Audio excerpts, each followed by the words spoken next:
Drinking a beer, huh? Drinking a beer? Yeah, got my Stone IPA. These little guys. Look at you. You look like a Stone IPA type of drinker.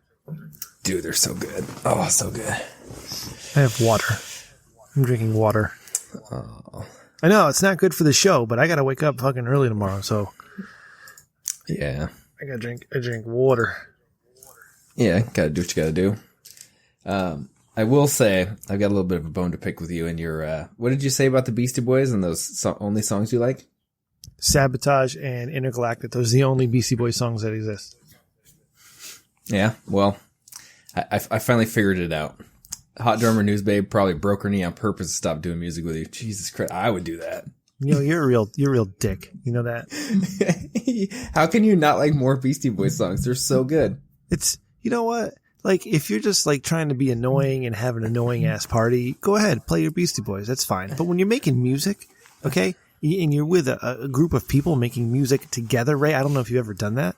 All right. But the Beastie Boys are not conducive to making good music. It's a whole bunch of noise and one or two notes. And you stand up there, especially in my case, you gotta fight, for your right to party. Yeah. And you have to be convincing about it. And it's terrible. It's just terrible. Well, but the thing is like, I'm looking at it from the perspective of I enjoy listening to it. I think they're great. I'm not necessarily trying to perform their music as a band. Although Paul Revere, if you can get three people to actually know the lyrics, because as you know, like it's really hard. They overlap a lot of, you know, their lines. So it is very difficult. So if you can get three people to actually know what they're doing, it's pretty fun. You know, I rapped an Eminem song. Hot Drummer News Babe wasn't with the band at that time. She left the school. But it was the one with Rihanna, Monster, or Under, whatever it was. Yeah, Monster, yeah.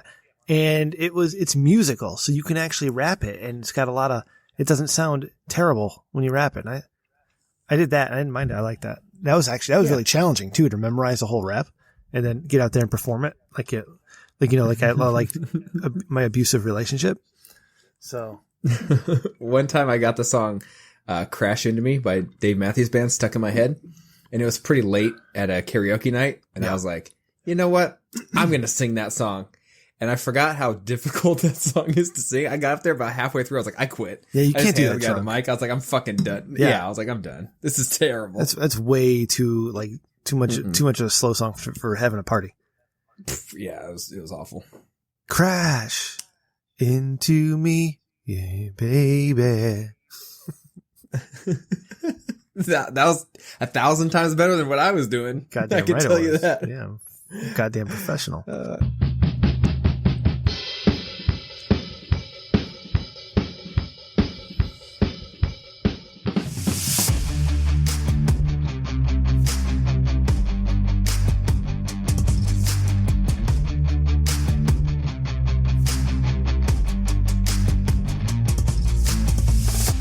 Hey everybody, welcome to episode 58 of The Rich Dickman Show, the podcast that is slightly better than mediocre. I'm your host, as always, I am Rem, full-time on this gig, and with me, as always, for the last 5 weeks, and for at least 5 more weeks. Have you even talked to Mr. Dickman yet? Don't answer that, because in a couple more seconds, I'm going to nail this every fucking time now. Super good at this. It's Ray from California. Ray, what's up? What's up? It's great weather out here. Happy to be here. All right. Thanks. Yeah. And I have not talked to Mr. Dickman. Apparently, I have to get some letters of reference or something like that. So maybe I can get Matt and Dylan. They've been on. Maybe the Priory Society, now that they've been on or are about to be on in a few minutes. Jesus Christ, Ray, keep kayfabe. That's one thing that's most important here. God damn it. You keep this shit up, then it's only going to be 5 episodes, maybe less. Maybe I saw into the future like Doctor Strange and I already know what's about to happen. No, that's true. That's true. If it involves me killing myself, don't tell me. All right? Just don't tell me because I won't do it. Just like he said, I won't do it. We've got a big show tonight, Ray. We've got guests coming on in a few minutes. We've got you and me, and that's about it. It's a big show. That's right. All right, real quick, be part of the show. Go to richdickman.com. Ray will be playing around with that WordPress site soon. Yes. I forgot that you had sent me the info, and I went to try and log in, and then it was trying to send weird info. I forgot how to do it the one time I had some time set aside to do it. But I will update that with hopefully some pictures from Tinder, some of those conversations and stuff like that. Yeah, we'll get it rolling. Okay. Call the Dickman line. 860-316-4776. We'd love to hear from you, by the way. Voicemails are fun, especially when they come in. We don't get a lot because you know what? 7 people can only call the voicemail line so many times. So, but if you want to get a Dick of the Weekend or any of that stuff, that's good stuff. Follow us on Twitter at Rich Dickman Show. Why am I doing all this now? RichDickmanShow@gmail.com. Go to Amazon.com, search Rich Dickman, and go ahead and get yourself an El Abogado t-shirt. You know, pay your respects and your homage to Huell Hauser, the dearly departed. And if you're going to a protest or something this summer, get your Eat the Rich shirt and show Antifa that you care. Mm-hmm. All right. So, Ray, we've got some guests coming on, but real quick, just checking in on you. How are you?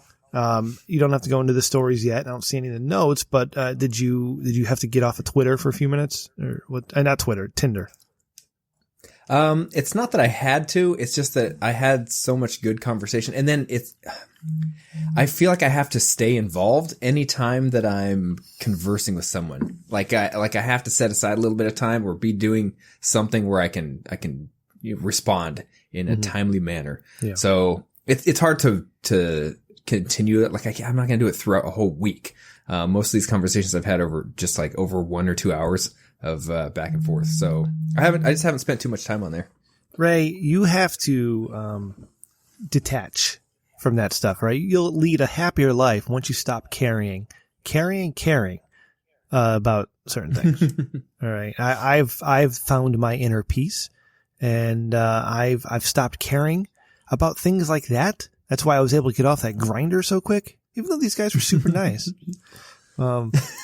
Overly friendly. Yeah. Well, and so it's not that okay, I'm just doing it for the lulz, right? Like I'm literally doing it because it's hilarious. Like the conversations that I'm having at the time, I'm just having a great time. Like it's just funny to me. That's it. Obviously there's no, like, when am I going to actually meet somebody? Like meet a guy on there? No. Yeah. So coming up in episode 60, Ray meets a guy. Yeah. Oh no. Oh man. Oh man. It's gonna be bad. I got to tell this story real quick, and we'll get to our guests soon. They're here. They're waiting for us to get to them, and I'm sorry. Thank you for being patient. But I had I live in Connecticut, a lot of woods, and we have lakes, and the lakes are beautiful. And we had an event this past Sunday. It was my daughter's Girl Scouts family cookout at this lake. All right. And okay, that's great. The Girl Scouts are there with their leaders, and they're getting the fires going, and they're making the food for everybody. Lots of fun. We're sitting in the woods, we're out by the lake, and the kids are going down to play in the sand and the water at the lake, and it's great. And I'm sitting there, I'm talking with my wife and another one of the Girl Scout moms, and I look down on the beach. And, so I'm checking on my kids to make sure that they're okay. And there they are. They're fine. And then maybe, 75 yards away, I see 3, young ladies, of legal age. I believe there were tattoos on them. So I think they were smoking too. So yes, definitely over 18. But I'm staring at them, and I notice that, there's a lot of skin and very little bathing suit. So I look a little bit closer. Yeah.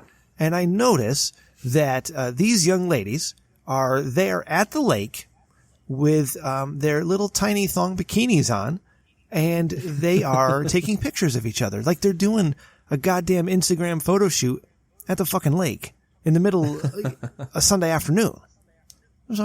So in order not to be a creep, I say to the ladies I'm sitting next to, and I say, hey, can you guys look at the beach down there and tell me that you see what I see? And they looked over, and yep, there's a lot of bare ass right there on the beach, 50, 75 yards away from my children and the rest of the Girl Scouts. 2019, Ray. 2019. Yeah, I mean, if I was you, I would have been like, hey, just to be the man around here, I'm going to go scout for bears. And then just, snuck off and got a little closer. Well, I mean, you're not far off. I did get tasked with going down to, get closer to my kids because they were starting to go in the water. And, you never want to leave kids alone near water. Yes. And I was texting Chris O.C. when this was happening. I'm like, hey, Chris, you won't believe what's happening right now. And I was trying pictures. I was trying to get good pictures of my kids with these things in a distance, but they were laying down on their towel and I wasn't able to get any good photos for him. So I don't know. Does that make me creepy, Ray? Or is that me just like living for the lulls, trying to get a laugh? Because I thought it was hilarious. Oh, no, it's not creepy. Like, I mean, if you like walk over to the girls and you're like, hey, how's it going? And try and like strike up a conversation and like hang out with them. That's weird. But I mean, they keep your distance, like whatever. Yeah. I mean, as long as you're not staring at them the whole time. People are like, hey, Rem, what do you think? Rem. Yeah. Rem. Mm-hmm. And you're like, oh, what? Rem, where am I? Look at these butts. Right, yeah. What do you think? There was an old man sitting on a bench, like just staring in that direction the entire time they were there. That was funny. It's either you're the normal guy or you're that old guy. That is the creep. Okay. All right, Ray. It's time to get a little bit sexy here on the Rich Dickman Show. And we haven't done that in several episodes since Heel's been gone, but it's just you and me. And I came across this podcast when we had a Libsyn retweet and they liked it. So thank you. Well, actually, let me read this whole thing here because I want to do this one right because I'm going to be professional, Ray. Eros and Isis. Yes, thank you. Eros and Isis are swingers and podcasters. They host a popular show called the Priory Society. And that's going to be very hard for me to say, Eros and Isis. My R's. Priory Society podcast. They are happily married, mid-30s couple, and they lead a secret sexual life as swingers. I'm going to ask him to take us behind the scenes, Ray, and into the world of sex parties, non-monogamy, and open marriages. I know you've wanted to know about that for a very long time. So, Eros, Isis, thank you. Welcome to the show. Thank you for coming on. Yeah, thank you for having us. It's good to be here, guys. Thank you. Yeah, this is exciting. I got to say, real quick, before I forget, because I will forget, as I was listening to your most recent episode today, and I had a lot of positive feelings for what you were saying about the body positive movement. And I think what you're trying to say there, and we'll get into the question. I just want to get this one out because I was very proud of you. We're so wrapped up and say everybody's great and everybody's wonderful, but you know what? We still have things that we are attracted to and not attracted to. And that's what makes us human beings. And I think that's kind of the message you may have been saying. It's like, yeah, work it, girl, but maybe that's not my type. Yes. No, it's very important. There's a lot of people that, especially in the lifestyle, there's a lot of podcasts out there. And what they do is they frame the lifestyle in everything is perfect. Everything is great. Everyone is hot. They're all beautiful. Yeah. Come and join us. It's the best thing ever. And then you get a show like ours that just says the truth. And we tell people, hey, man, you need to become the most fuckable version of yourself. Exactly. So you might want to hit the gym a little bit. Yeah. Right. Put down that extra slice of pizza. So I appreciate the honesty and telling the truth. So thank you. Now, Eros, Isis, again, welcome to the show. Why don't you tell us a little bit about your podcast and what you do? Sure. So our podcast is called the Priory Society Podcast, and you can find us on priorysociety.com. We are swingers, like you said, and we got our start in the swinging lifestyle a couple years ago. And then we kind of wish we had a mentor leading us along the way. There was no, Bible or encyclopedia explaining how to do swinging. We made mistakes. We made a lot of mistakes. A lot, yeah. And so we decided to start a podcast. We don't think like we're 100% experts and we haven't experienced everything there is to experience, but we wanted to help newbies entering the lifestyle or people who are curious about the lifestyle just get a really good foundation and get a nice head start. Do you want to add anything? Yeah, definitely. Just real quick about the name. The Priory Society. Priory, it means an old church or an abbey or a monastery. Mm-hmm. And we just took the entire thing of having to be very secretive with neighbors and with friends to participate in the lifestyle. So we named it something that was, representative of a secret society because you're doing everything in secret. And not that as adults we share our sexual lives with our friends anyway. At maybe like locker room talk as guys, say stuff, but in general, no one's really talking about who they're doing. When you're at the family get together, so it's generally secret anyway. But we wanted to take that entire mystique of let's create the society and teach these people. It's been a lot of fun, man. For the past we've been podcasting for a year now. And we're actually just ramping up now, hitting all the topics for the curious newbie that listens to us and the people who are attending their party, a swingers party for the first time, what to look out for, the guys that are going to try to stealth you and kind of remove a condom versus the skanky types and versus, the people that are very sneaky that pretend they're brand new, but they've been, swinging since the van since the 1970s. Since mullets. So that's the basis of the show, to give advice. Now, see, you said you're in your mid-30s, and if I were to guess, I'd say 37 and 34. Oh, damn. You're like, dude, you're very like close. Yes. And Isis, I only say that because you put it in there mid-30s. I would have gone younger. But now, is this your first marriage for both of you? That's right. It is. Yes. It is. Yes. Okay, 10 years so, together, man. God bless. That's awesome. So what started the swinging lifestyle? What got you into that? This pervert over here. Hit on that one. I had mentioned to my husband that I was curious about women one day. And I grew up as, a Catholic schoolgirl, so it was a very conservative background. I had only had, maybe a couple boyfriends before I met him. And then one day I was like freaking out. I was so scared to bring it up, but I said, babe, I think I'm curious about chicks. Can we find another female? A unicorn, a single female is known as a unicorn. Yeah. Like, would you be okay with that? And my husband said, hell yeah. Absolutely. Right? It took me to not take you up on that. But then check this out. Very quickly after we had that conversation, and we fantasized for a solid 6 months before we even visited a swing club. Yeah, we're doing massive research, and we were super scared and germaphobes. Yeah. And it was nuts. We didn't jump right into it. I mean, we really were scared of, hey, so what's going to happen if this, and what about this? And is there kissing involved? Are we allowed to kiss? Yeah. And it went from being super scared to even hold hands or to French kiss somebody else, all the way to where we are now, where when we meet a couple that we enjoy and we are long-term friends, we have no problem separating and going to two separate rooms and meeting back in 90 minutes or 2 hours or just doing a separate room full swap, and that's what that's called. And so then the more we drank during our fantasy period, the more my wife revealed to me that, well, yeah, she would like to play with another female, but she would also love to experience another man. Yes. And of course, the word compersion comes up because that is, the feeling of gratitude and a good feeling that you get watching your loved one being pleasured or loved or cared for by somebody else. Yeah. And it's right up against jealousy.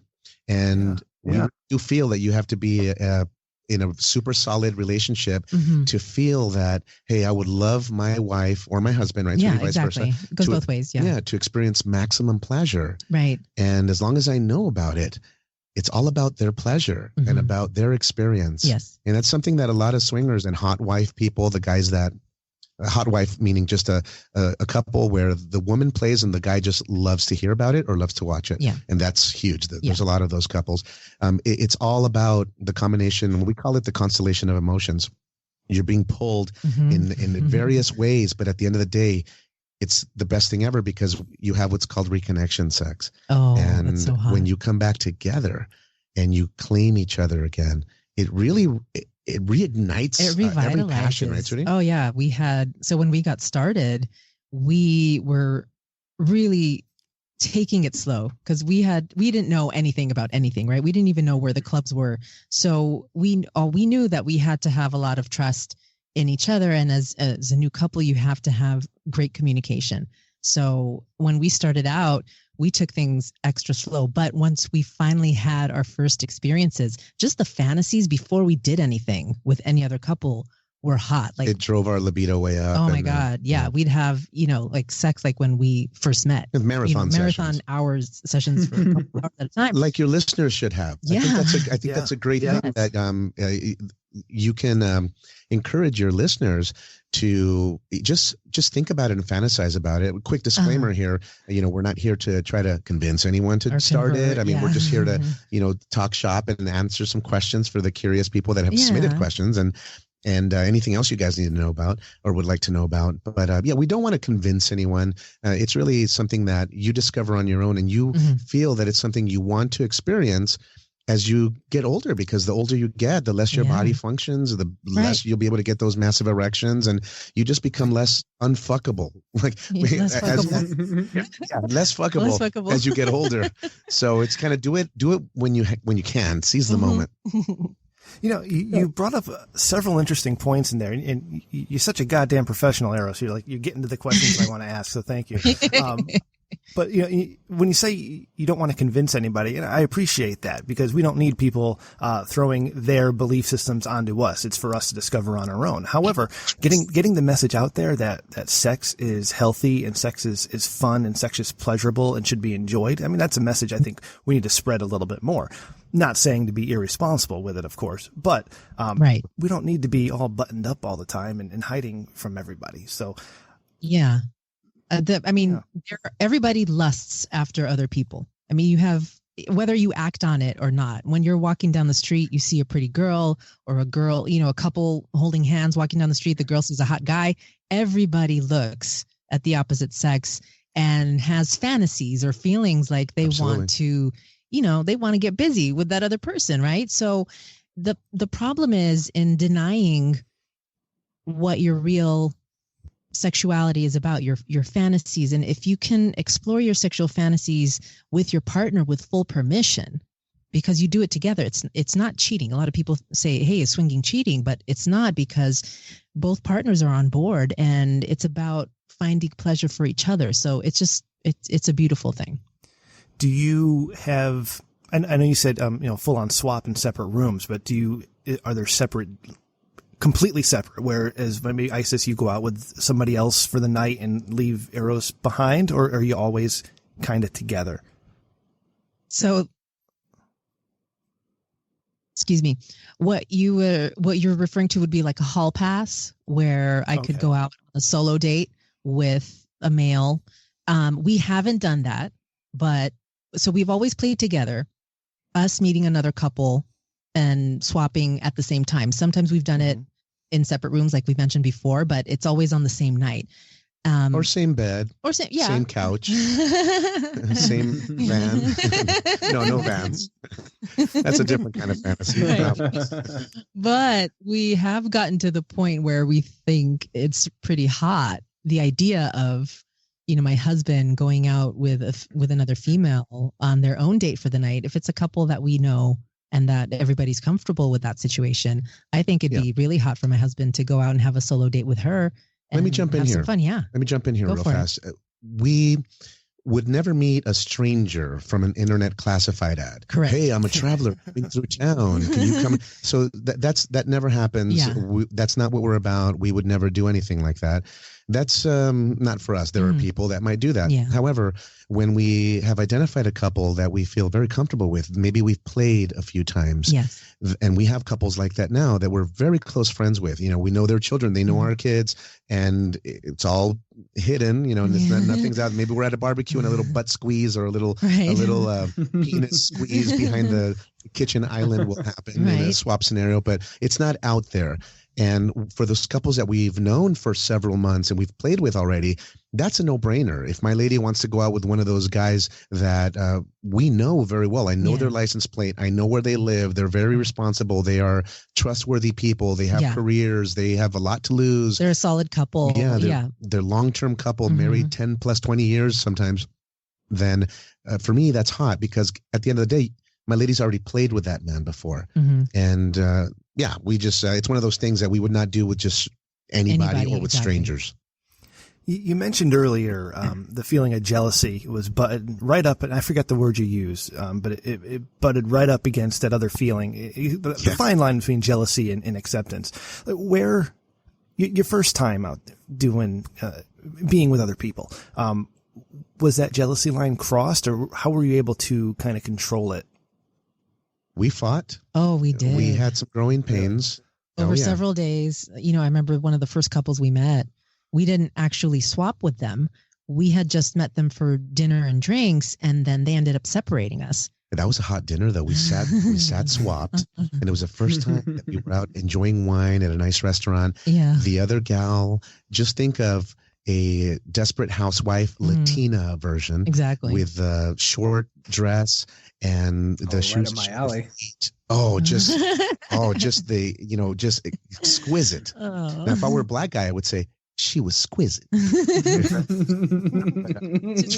Yeah, very hot. And then, of course, the guy, well taken care of, works out, etc. Or actually, we talked about them in episode 4 of our podcast. Yeah. Now, they separated us because they were an advanced couple. They had been in the game for maybe 2-3 years. We were brand new. We thought it was hot just being out with a couple, knowing that there was potential there. Right. Knowing that we could do stuff. And we were prepared, right, sweetie? You were ready to do stuff. Yeah, we had talked about it, and we said, okay, well, if it goes there, are you prepared for us to get a hotel room that night? We hadn't booked anything in advance. We hadn't booked a hotel, like a playroom in advance, but we were prepared to do a full swap that night. Now, back to the jealousy thing. Yeah. They separated us because the guy says, hey, go make out with my wife over there. And I'm thinking, I can help you with that. I'll help you out. And then, so we were in a patio of a nice restaurant with a water feature and fountains and stuff. And we could see each other across the way, maybe 50 yards away. Yeah. And we were all making out with swapped wives. Mm-hmm. And then all of a sudden, these guys, my wife and the dude, disappear from view, and they start taking a walk. And we say, hey, let's walk to the hotel that's within the same office park. Let's check for rates and let's take a nice walk.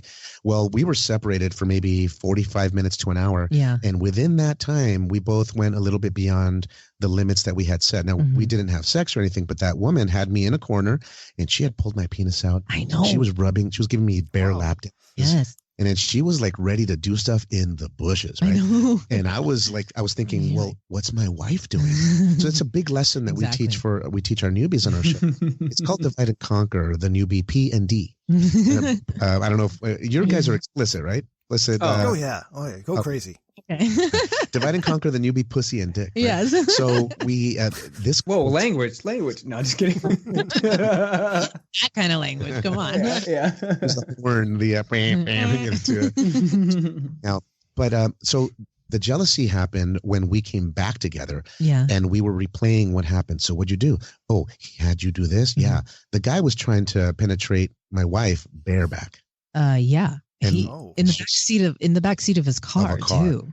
And then I was just making out with his wife, and she was sucking me off and stuff in the upper deck of the hotel. We actually made it to the hotel. You did. So we were up near the pool area. Exactly. So we had this experience where when we came back and we were comparing notes, it turned out that, well, you did that. Well, I didn't do that, but you did that. Okay, well, I should have done that. Well, miscommunication led to, well, first thing is we shouldn't have separated. Right. This second thing is that we really, we needed to get our rules straight. Yes. And we needed to talk about this.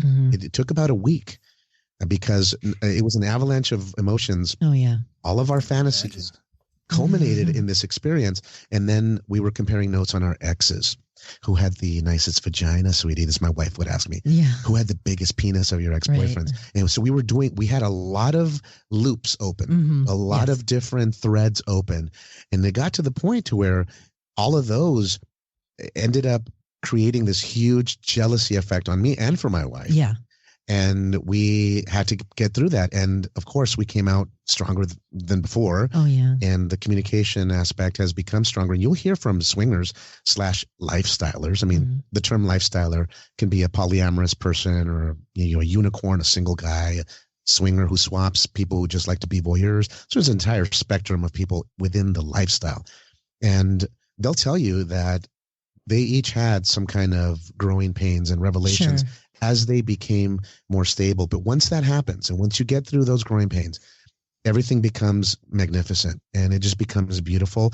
And the trust level is amazing. Oh, and it's wonderful. But you have to go through that. Fortunately, we argued several times like that. We did, yeah. And then now we're good to go, or we'll have a quick interaction. Do you like him? It's like we have a mortgage application checklist. Do they look like they're sweetie? Do you like? Yeah. Right, and these are all check boxes. Okay, we're good to go. Do you like him? Good. Are you good to play? Good. Girl on girl? No. Full swap, soft swap. Yeah, which would just be like make out and oral. Soft swap, or full swap, which is full swap intercourse, and with protection, of course, you're using condoms and everything else. But I have a natural condom because I just pinch my foreskin shut. That's it.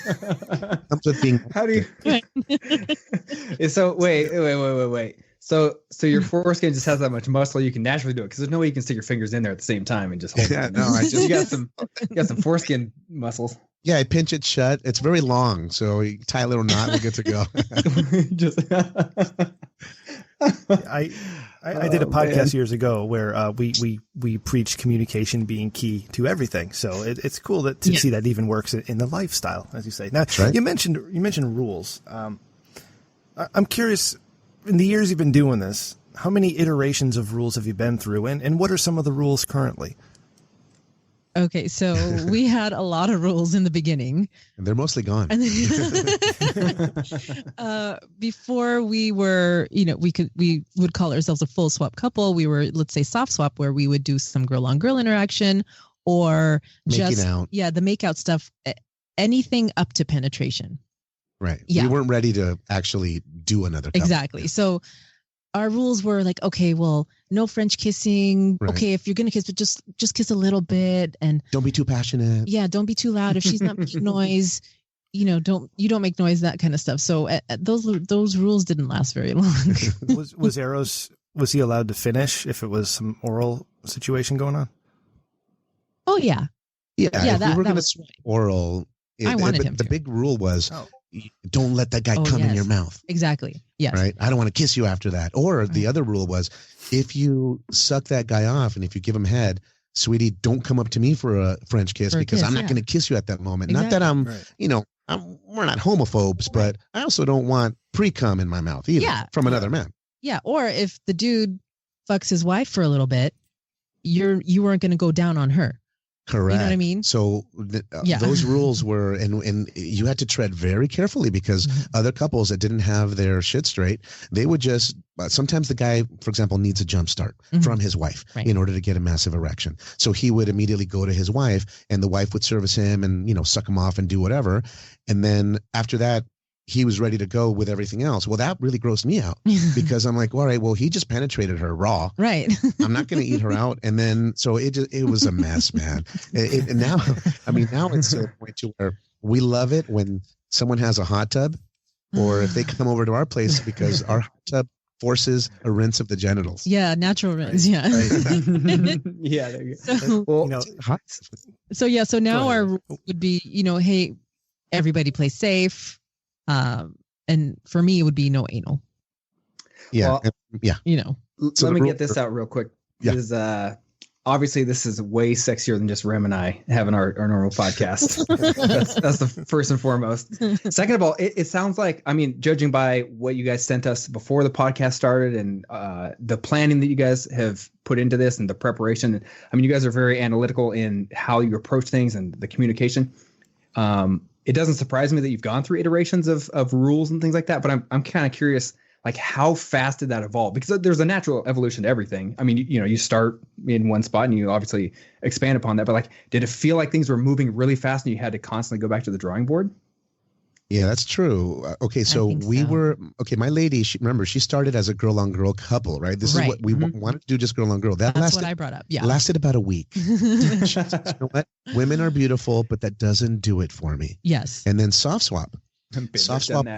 We lasted maybe a week. We were soft swap with, I think, 2 couples. Right. And then we said, this is a little bit strange because clearly everybody would like to fuck. Yes. Everybody in this room right now wants to do it. They want to ejaculate. They want to come. They want to go all the way.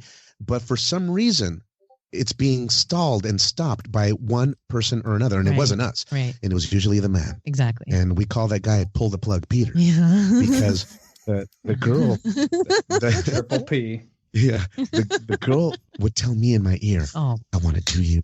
Can we go to the bathroom? Exactly. I would love you. I would love to have you inside me. They would try to separate you all the time. All the time. And then the guy would tell us as a group, my wife's not quite there yet. She's not ready. She's not ready.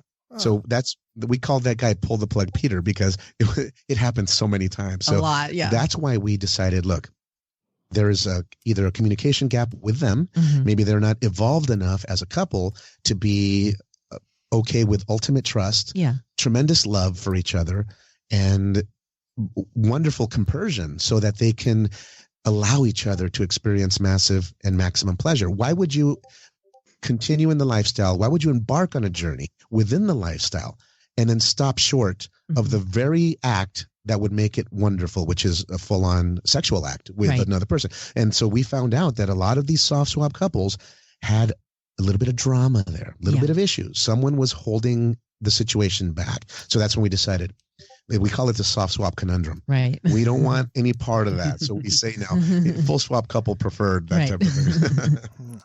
So, Isis, would you still consider yourself bi? And Eros, I guess you're considering yourself straight, right? I'm a straight Mexican dude. Very macho. Hold on, let me get my gun. Dang. Yeah, I'm very macho. Nice. I would say I am bisexual, but I don't need the female interaction on a play date. So there are a lot of couples who, because it's the first time that the female has had a chance to explore her sexuality, they love women. She craves women.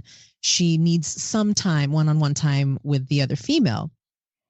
If the other couple that we meet is cool and I like the girl, I will do stuff with her. I mean, I'll go down on her. I'll, let her go down on me. Sometimes we use it like a double-ended dildo. I mean, there are a lot of ways that you can do girl on girl. I just don't need it to be the main course. I'm not going to be satisfied with just some girl on girl time, right? It's a good little appetizer. Appetizer, exactly. And I think for the listeners of your show that are waiting for you guys to open up your can of Four Loko or your purple margarita or whatever you guys are drinking over.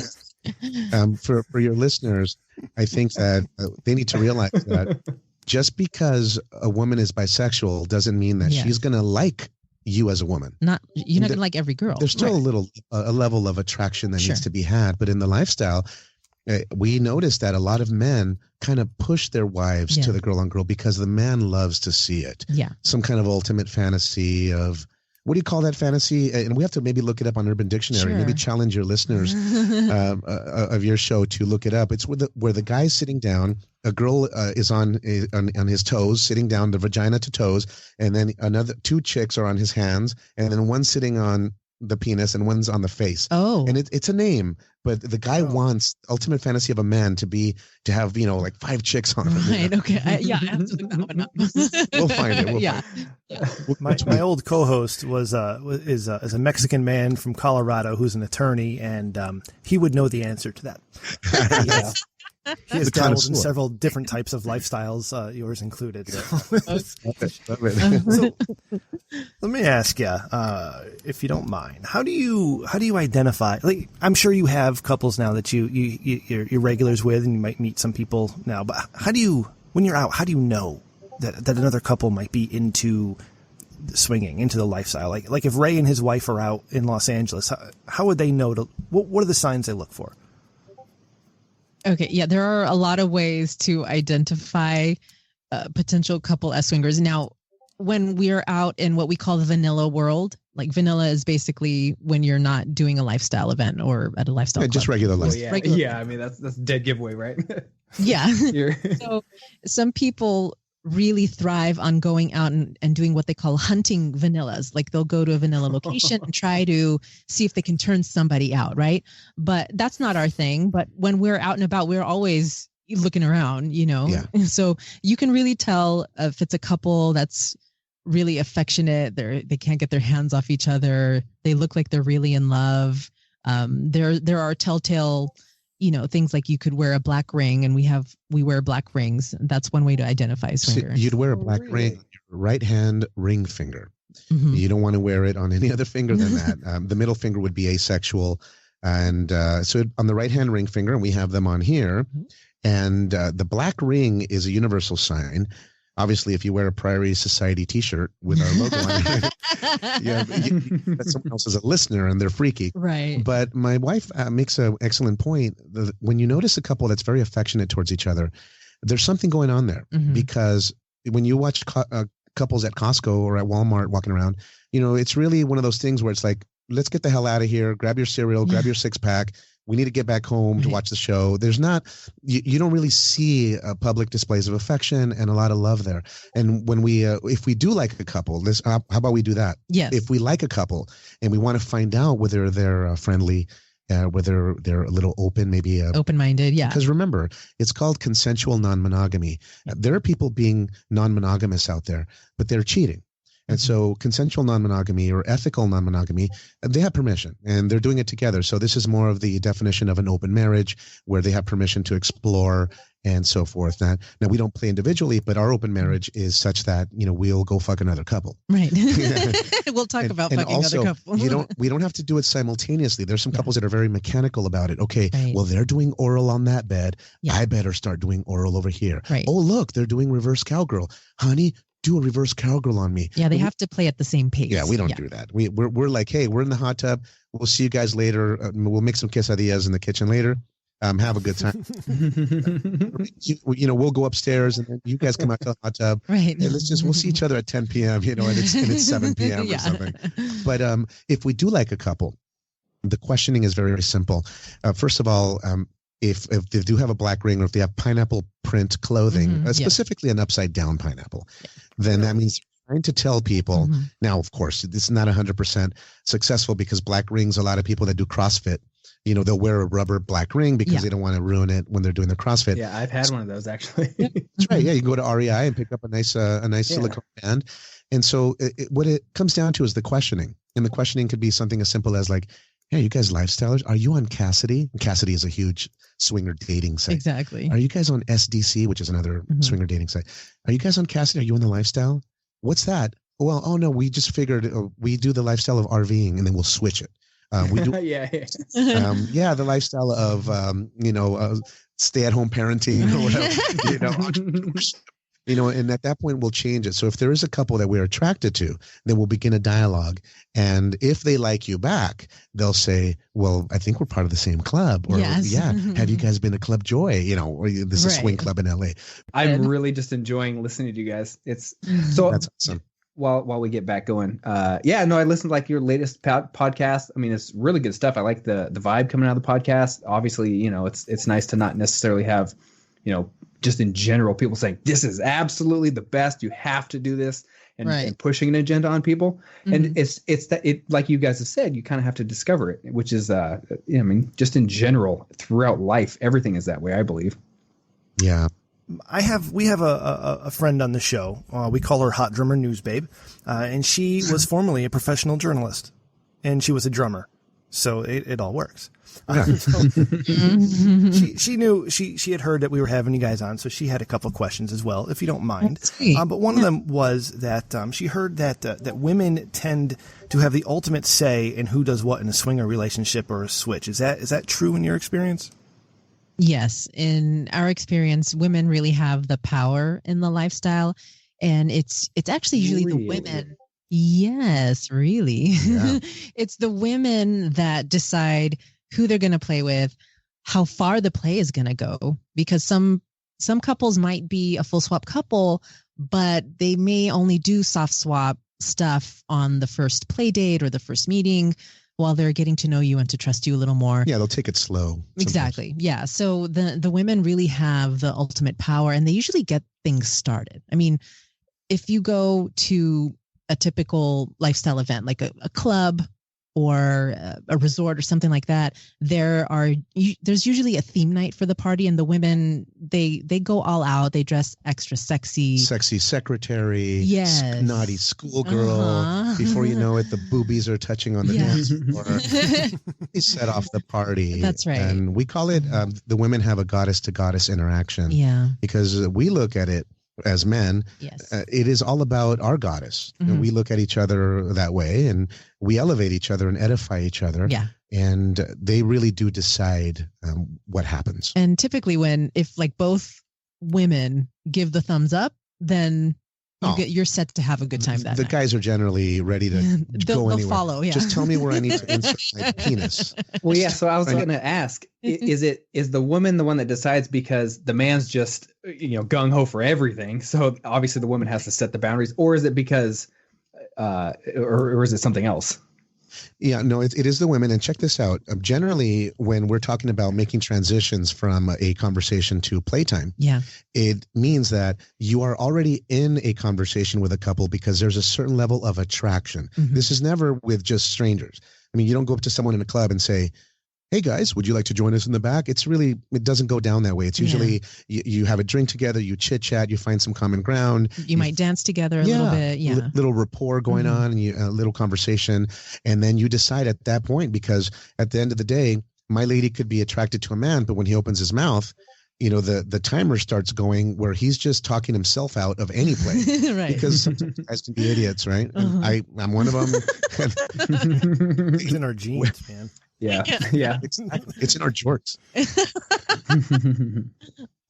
Have you noticed another question from our Hot Drummer News Babe? Any demographic trends in the lifestyle? Obviously, I'll be married or in a relationship, but are they older people, younger? Do you find any like any LGBTQ type people within the community? Anything like that, or is it just? Are you just looking at, like in your case, you guys are both Mexican, right? So you're just looking for Mexican couples, or do you branch out? So, just a quick clarification: I'm Mexican, and my lady is Middle Eastern. Yeah. Oh, so, my apologies. Yeah, no, it's okay. It's okay. Our screen name has to do with, it's Latino sexy couple. Right. Yeah, we just don't want to have you explain to people at a glance. You try to make it easy, right? Right. No, but sweetie, give them a snapshot of the types of people that are in the lifestyle. Okay, so we have seen just a variety of ages and colors and body types and styles in the lifestyle, but your typical swinger is going to be, a married couple. They've been together for 10, 15 years, and they're in their 40s, late 30s, 40s. Professionals, they have careers. Many times they have children. Oh, yeah. And there are some papers out there that we actually have saved. And there's been massive research done, and that's what it is. It's a couple. It's a long-term couple, deeply in love, and they're looking to spice things up. So they turn to what quick internet searches. Yeah. Hey, it's the lifestyle. What's this all about? Maybe we can go explore that. And the fact that Netflix makes it very easy because every other show is introducing themes of non-monogamy. Oh yeah. And a new show, What If, on Netflix. That's right. I mean, the first few episodes immediately talks about swinging, and so many other the show Easy as well. Yes. So we actually have a show where we tell people to go watch shows with their significant other to see how they react to those themes. Oh, there you go. You introduce the subject to your partner. How do you introduce it with the best form of influence, which means you get someone to do something, but you make them think it was their idea. But you're seeding a lot of crumbs. Psychology. Yeah. And so okay, so there are well-to-do couples. Yes. We've met a lot of brain surgeons, doctors, physicians, principals of schools, a lot of attorneys, policemen, military. Oh, yeah. Those guys are highly sexual people. They are. They're highly sexed people in the entertainment industry, celebrities. And then you also have, for example, our first soft swap. The girl was a hottie young 24-year-old girl. Jeez, hot. I know. And the guy was, I think, like 28. Yeah, and she was running the show. Oh, yeah. She was a horny little girl. And so we have met across the board, the entire spectrum. You're going to find people, and I told someone recently that if you go to Costco or Walmart, all the people walking around there, you're going to find the same types of people in the lifestyle. Exactly. Go to Bloomingdale's, same thing. It's just you're going to find it all. And we truly believe that everyone has what we call the swinger DNA gene, and you just have to activate it. So you need permission from yourself, and you need a permission from your significant other, and then you could start exploring the lifestyle, start swinging, start exploring, or maybe just fantasizing, giving yourself permission for that listener that's sitting there, clenching his seat or his steering wheel thinking, oh no, my wife would never, she'd kill me. For that listener, because that was us.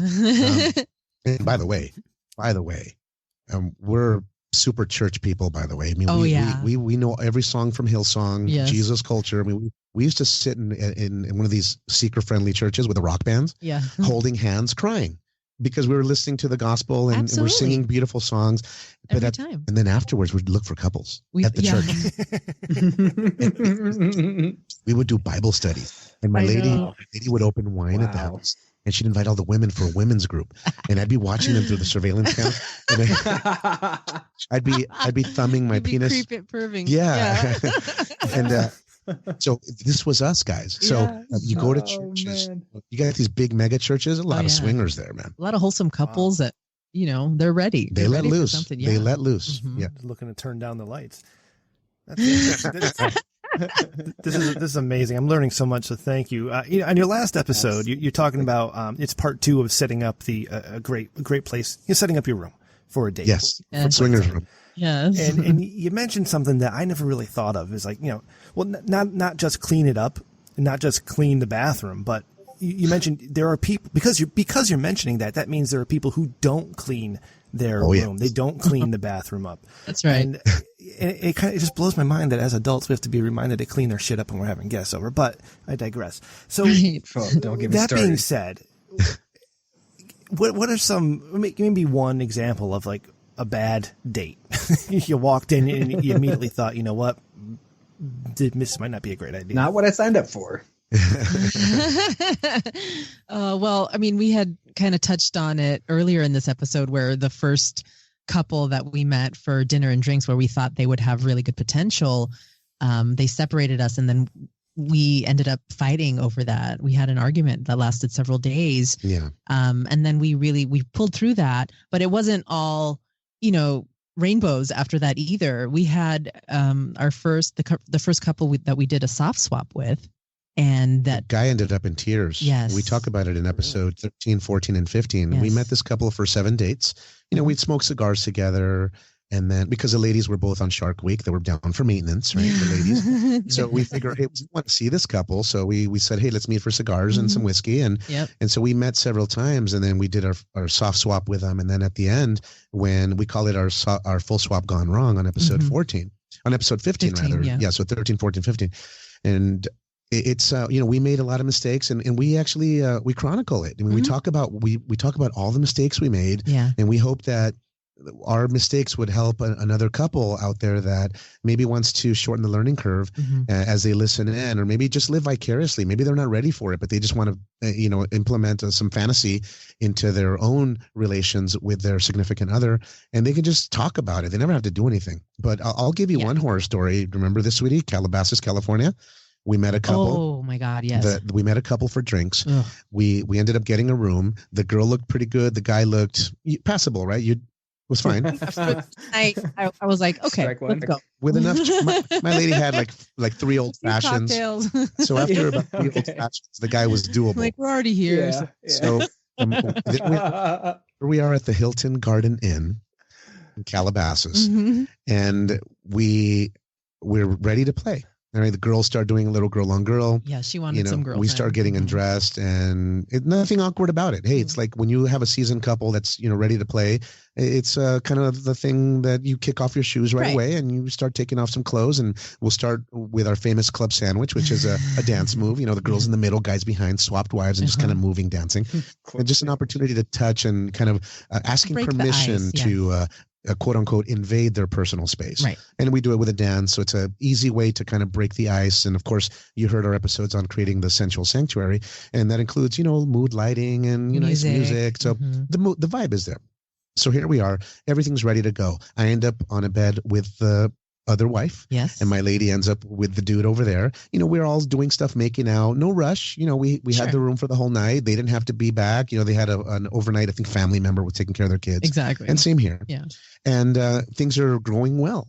Well, the girl's drinking heavily. And the guy is also drinking. The guy becomes an angry type of drunk. Okay. He gets a little strange. Right when, I'm rolling on a condom, and I'm ready to go. The girl says, okay, hold on, let me go to the bathroom. Yeah. Well, my lady they start doing it. My lady with the other dude, they start, they start having their relations. Right? Like an old Southern pastor. Yeah. They're having the relations. And,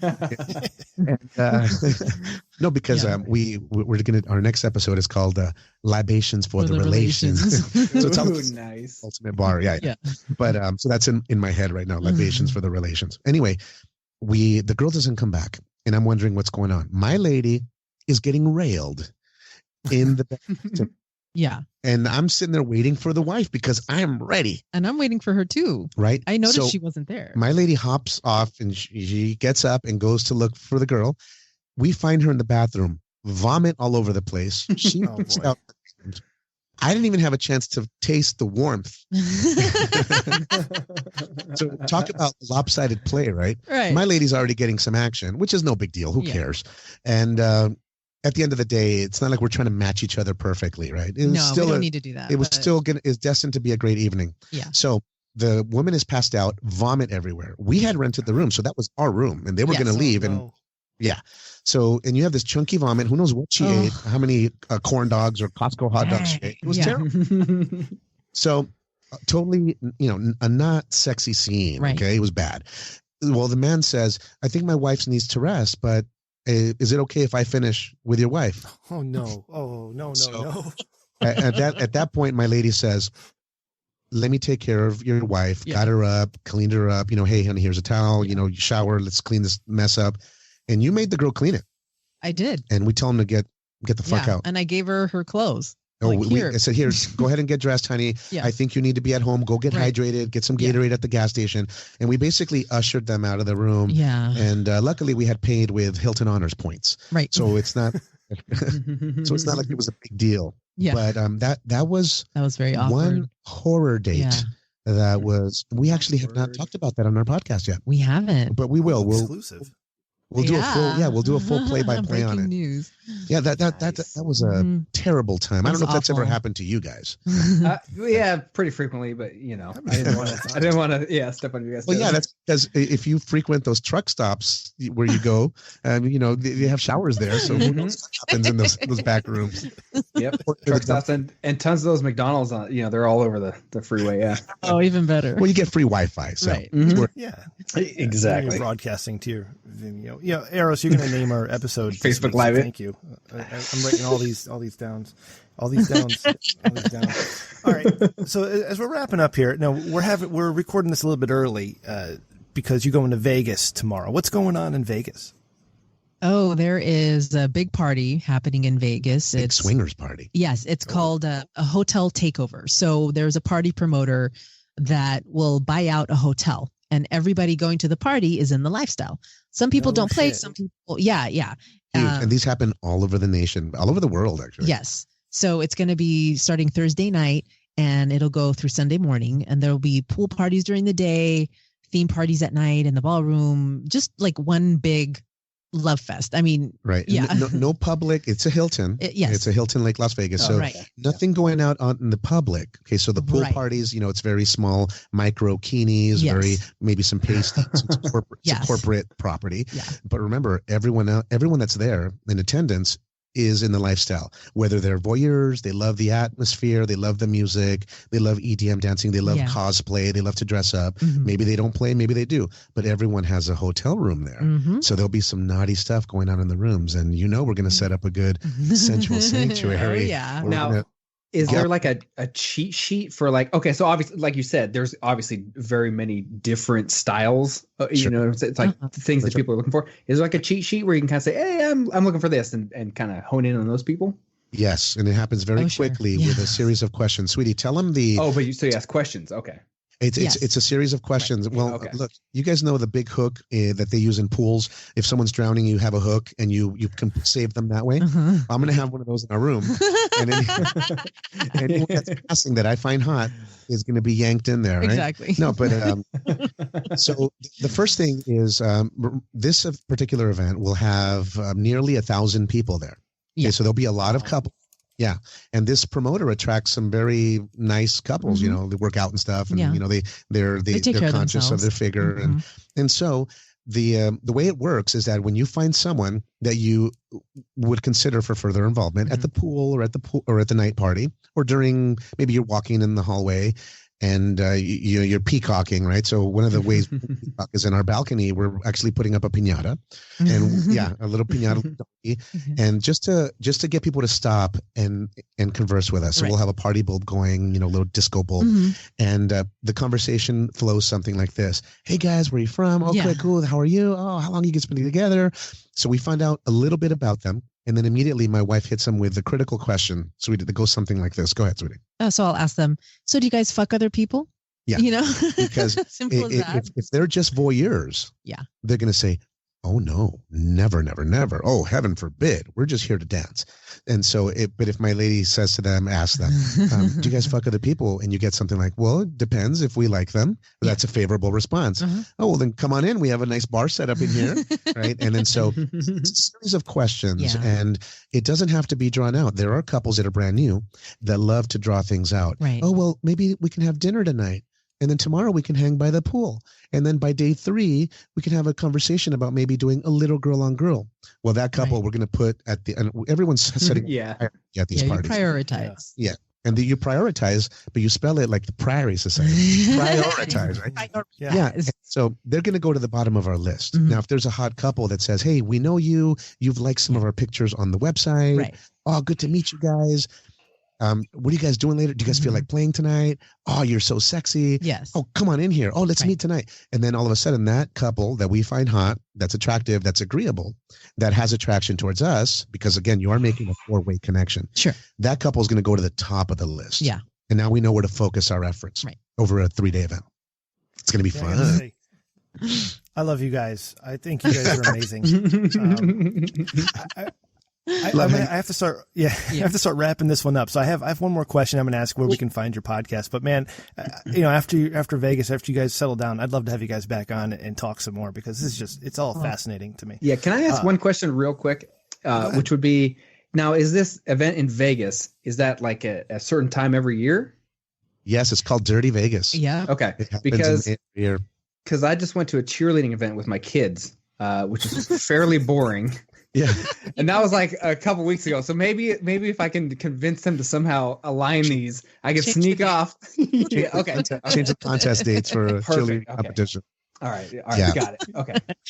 Book it for next year, Ray. Get your annual event, and they tend to, they might change venues, but it's Dirty Vegas is one of the big lifestyle parties. And there are parties going on all over the country. And this is just one event of many. There are cruise ships. A promoter will buy out an entire cruise ship and load it with a bunch of swingers.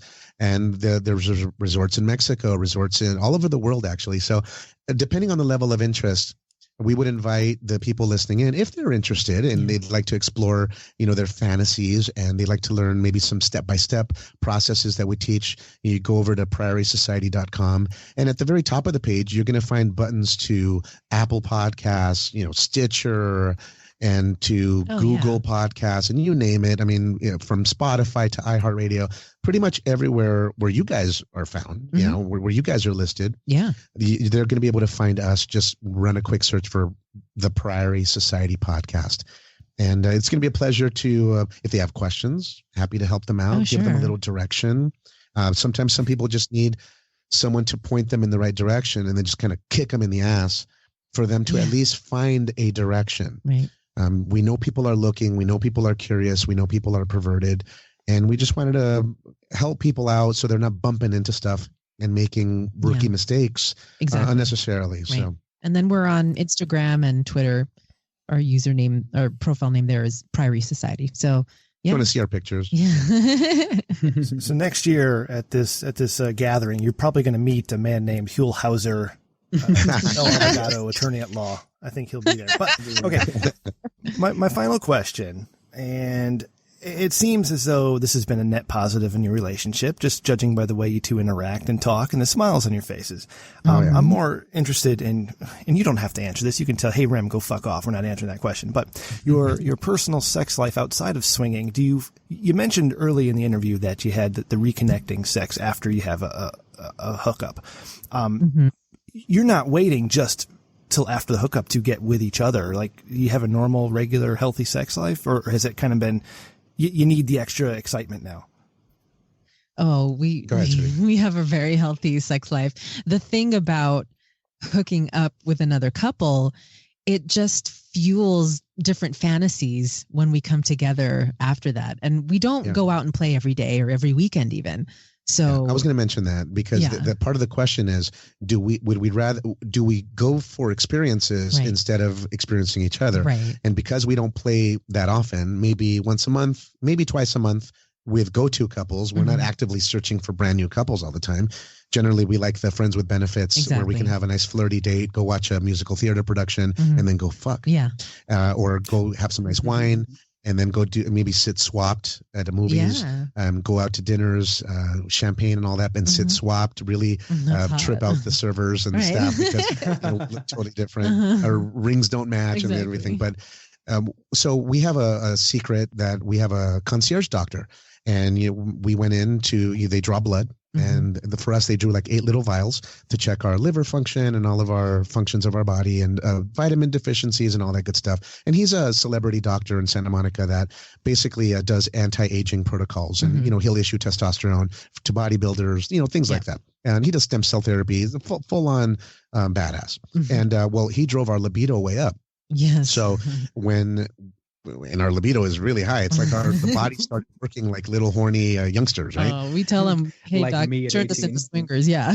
Yeah. So we do it often. We can't, how many times, and maybe just like you guys, your significant other walks by, you can't stand it. You have to squeeze a booty. You do the credit card slot on the ass.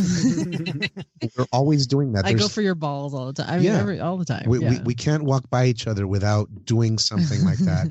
And so swinging and the lifestyle has just amplified it and actually has encouraged us to have more sex with each other, because what happens is that first thing is swinging, because you're going to be naked with another couple. You want to work out and present your best self, right? Your best version of yourself. And because of that, your libido goes up as well, because now your body's working, your circulation's great. Oh, yeah. And so you're horny all the time.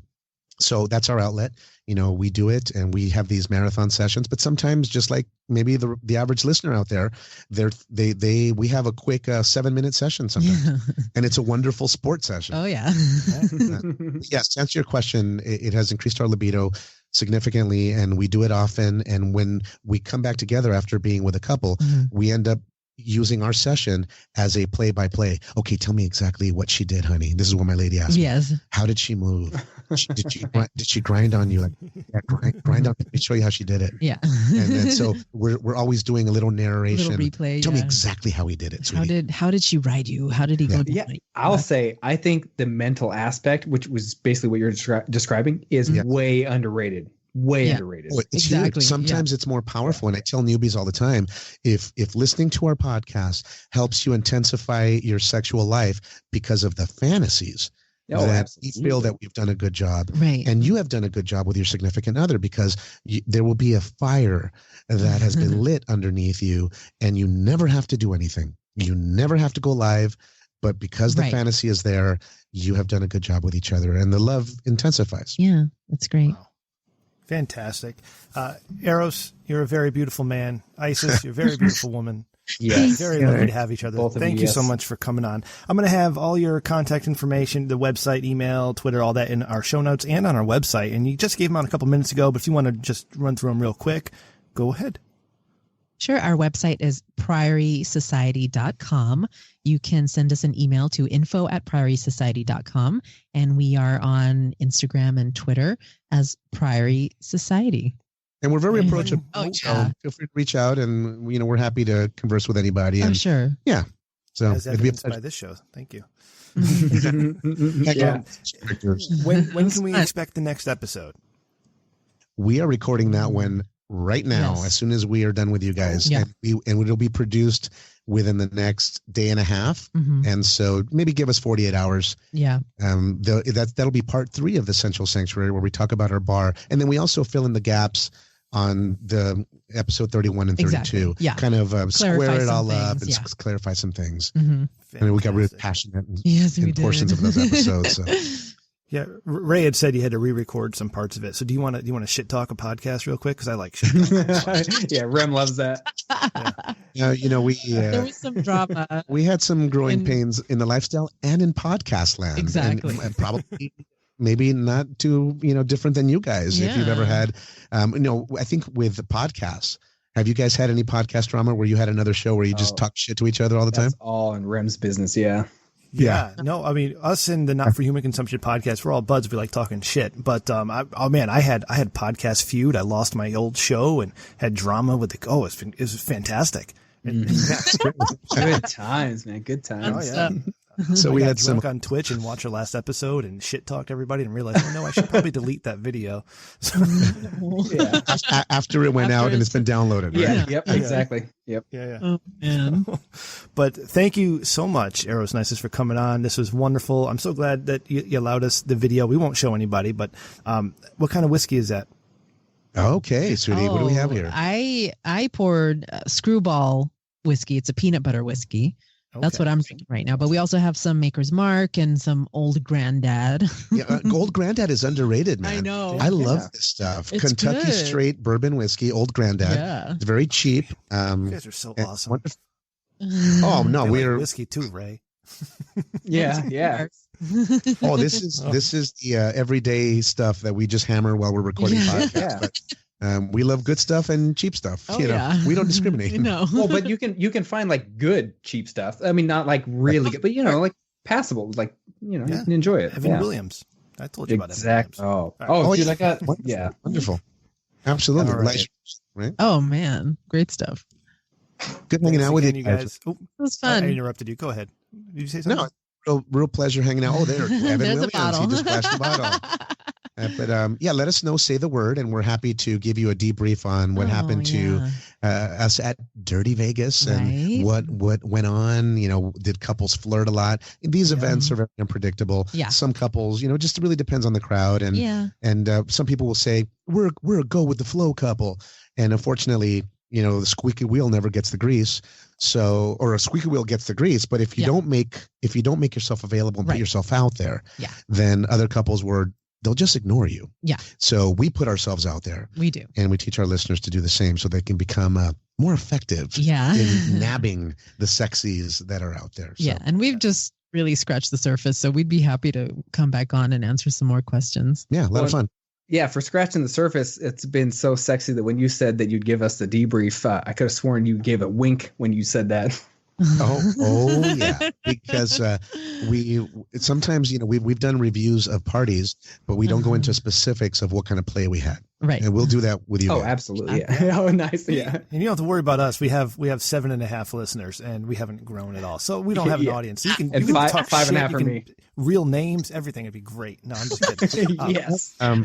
Pictures too. I heard you mention that you had that many listeners, so I think with our show and your show combined, we maybe have about 9 or 10 people listening into us. Yes. A lot of fun. That's fucking awesome. See, this is networking, Ray. You go out and you I'm meet still people. 8 of them, but combined, I'm still 8 of them. That's how you grow. That's how we get this thing going. I didn't get an IT degree and have a bunch of student loans for nothing, okay? I know how to get some listeners. Yeah, we're building our empires right here. It's a nonstop party. People just show up. Yeah. All right. Thanks again, you guys, and we'll talk again in hopefully a couple of weeks. Yeah, sounds great, guys. Have a good one. Awesome. Thanks for coming on, you guys. Oh, our pleasure. Thank you. Bye, guys. Wow. Ray, I love them. Yeah, they're fantastic. They're very well spoken, organized. Such a delight to have them on. That was fantastic. I didn't think I would enjoy that conversation as much as I did, and that's not a knock against anybody. I was fascinated. Every single word they said, and they said it, how they said it, the confidence they had. It's just. Ray, I want to be their friends, and not just not for swinging, but just like to hang out because they seem like awesome people. And absolutely. And so the thing that's really great about them is they are that no pressure. They're not trying to force something on you. Yeah. They're trying to just share a point of view, which, I mean, the reality is in today's society, so many people are like, this is exactly how it should be, and which is wrong because everyone's different. Everyone can do things the way they want. And so it's really nice to be able to just learn about something, even though like I've never been interested in swinging. Like that's never even crossed my mind. But to be able to have conversations and learn about something from somebody without feeling like they're going to judge you if you don't, or think that you're inferior because, or whatever it is, like just because you don't agree with it, or that's not something that you actively participate in, that somehow you're wrong. So it's great to just be able to talk to people about stuff. And that's what we've lost in 2019, Ray. We don't talk to each other anymore to understand. So check out their podcast, Priory. See, I can't say the word. Can you say it? Because I can't say the word. Priory Society. PriorySociety.com and podcast Priory Society. Right. Let's keep it going here. We have some fun stuff to do. Ladies and gentlemen, it is now time to introduce this week's finalists for Dick of the Week. And here's our first nominee. All right, Ray. What's our first nominee? How about anyone who gives any of these wacky Father's Day gifts for Father's Day? Because these started popping up. We got a little list of them here. And basically anybody that gives you one of these gifts, which apparently are somewhat trendy, you're definitely a dick. One of these is a merman tail. What the hell is that? Ridiculous. Basically, the picture shows it's like swim trunk bottoms, but they go full length, so that it looks like a mermaid tail on a guy. So as you're sitting, fucking stupid, Next. right? Captain Picard face palm sculpture, like the meme. Now that one's not too bad, but I mean, I don't need a sculpture of it. I'd rather create my own meme, right? A beef jerky bouquet. Oh, come on. So it's like, just give me some good beef jerky. It probably tastes like shit just because it's made into looking like a bouquet. Fucking chicken. A unicorn taco holder. No, next. I don't even want to hear it. That's so dumb. Yep. A tuxedo onesie. Jesus Christ. Do you want to look snazzy while you go to sleep at night? A Pokemon ball waffle iron. Okay, if you're a father at 12, sure. There you go. A portable pizza oven. Really? I don't know. Like, you can't get it delivered. You have to take the oven with you and the pizza and the ingredients. Like, what the fuck is this? Are men stupid now? I mean, Where you make like portable, individually cooked pizzas? Like, what is this? I can make a pizza like a man. Jesus, God damn it. Next. You'd have to make 2 to get full anyway. Preserved horse turds from, I can't remember exactly what it was. It's from like a 2011, something like that. One of these horses that ran one of those races. So dumb. They come in a jar. It's stupid. Now this one's, it sounds cool. A pot vending machine. Pot as in what we think of, like you're not talking about like pots and pans. You're talking about weed. Yes, weed. Okay. Which, I mean, what are you going to like stock up on it and put it in this vending machine and have your friends buy it? Like, he'll can make his money back. I mean, just go buy your own weed. Yeah. How about a Darth Vader blazer? Okay. It has like all the stuff on it. It's like, if you're that into Star Wars. Fashionable items for the 19-year-old nerd. And a kangaroo pouch t-shirt. Just like a t-shirt with a gigantic pocket on the front so you can stuff your kids in it. The fuck? Really? Yeah, Ray, it's pretty lame. You got this from the Huffington Post, so obviously, but you know, what have we done? What have we done to men in this country? You know what? Eros would say was a great Father's Day gift. You know what he would say? Another lady. That, or a blowjob, or some type of kissing, or some type of cuddling, some type of something. All right. You know what? Here's what a man. A little sexy time. A little sexy time. Right? And with your man's wants and desires on the mind. And it doesn't even have to be sexy time. It could just be affection. I mean, Christ, how much affection do we even get these days? You know what I'm saying? So what do I want as a man for Father's Day? I want to be left alone. I want to not be hassled. I want a nice dinner. All right. And maybe some affection. That's all I want. Cause I got to go to work the next day. It's not like I'm taking a vacation. Give me an easy Sunday. Right? Yeah. Oh man. I don't know. I set my bar low for everything that, like I said, birthdays, like I basically give up. And that way I don't get disappointed because ultimately if I expect anything, it's just going to be shit because no one ever delivers. No, I mean, and I still, like, I'm not talking like, oh, I'm looking for a new car and that's where I set my bar before and was disappointed. It's like, maybe I can like have a nice meal. It's like, nope, didn't even get that. You know, I told the story of my favorite Father's Day on Triple T a few years ago when my son took me fishing. That stuff's fine. You know, spending time with your kids and your family. And oh yeah.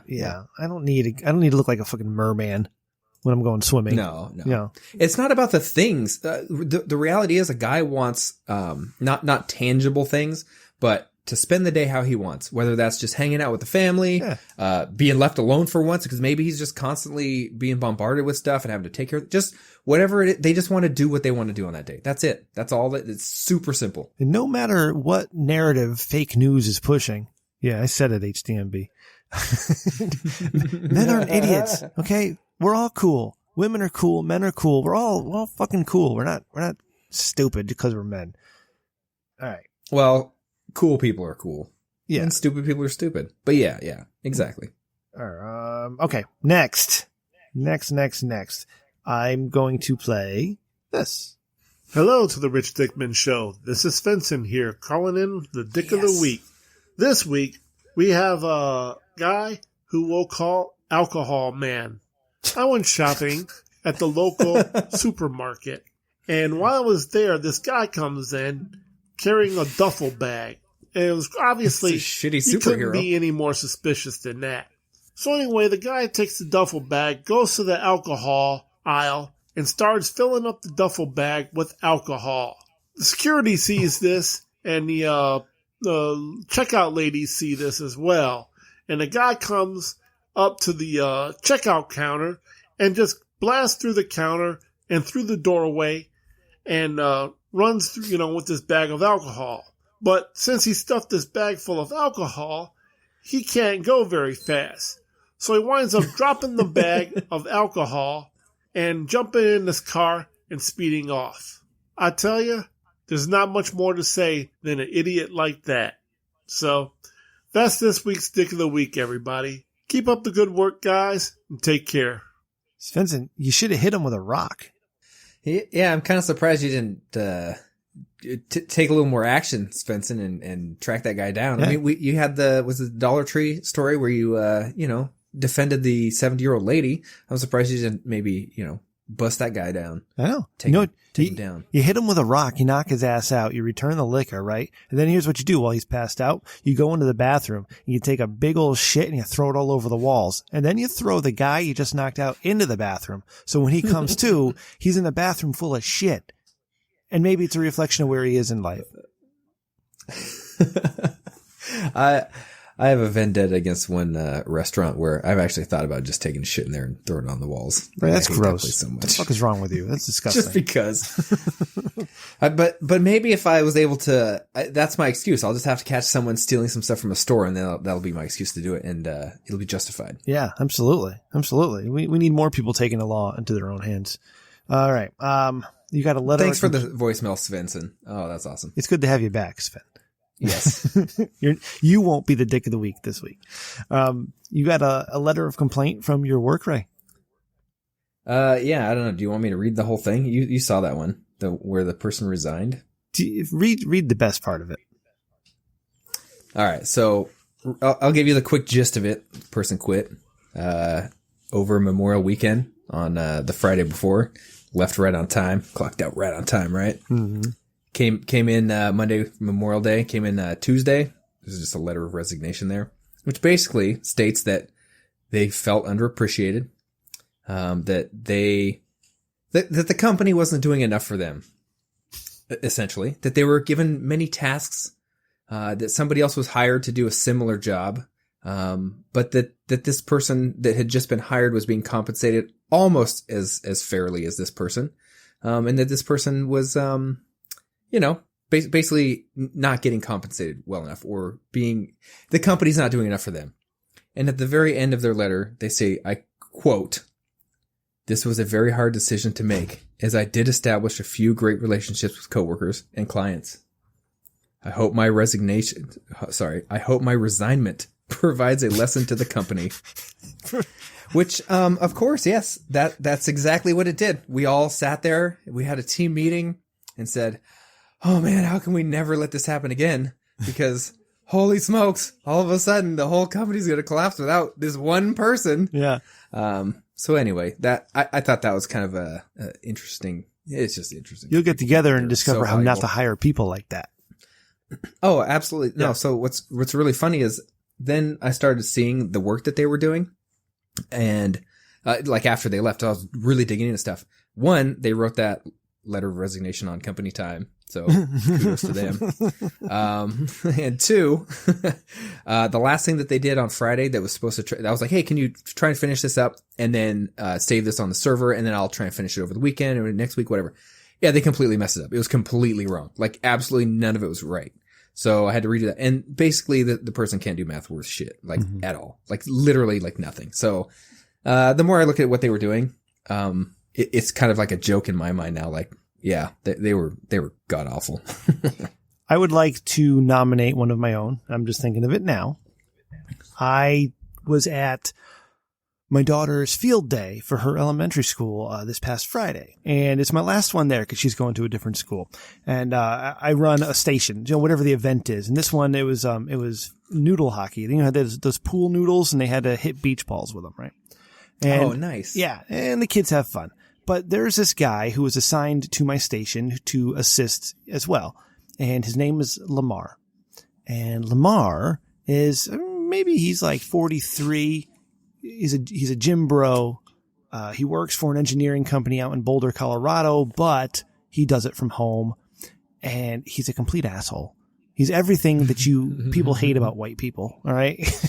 He's just a complete douchebag, and he's got to find a way to tell me how